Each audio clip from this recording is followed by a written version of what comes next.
So the Orbital demo is designed to gather information coming from a Seco Santaro 12.1 HMI flush mount edge product that it's based on NXP processor that is embedded in this industrial welding machine coming from our client Orbital.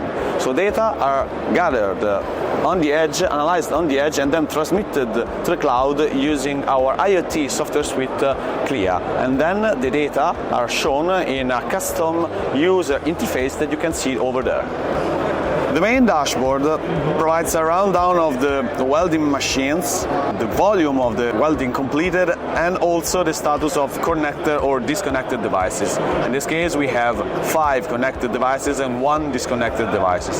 So when I press to the single device, the one that we are showcasing here at the embedded world, you can see details of a particular device, for instance, like general overview, and then the total welding time based on a specific period, recipes, diameters and inches, and other informations in a graph visualization, and then a log file down here that shows the information of each production welding that has been occurred in the previous minutes or hours.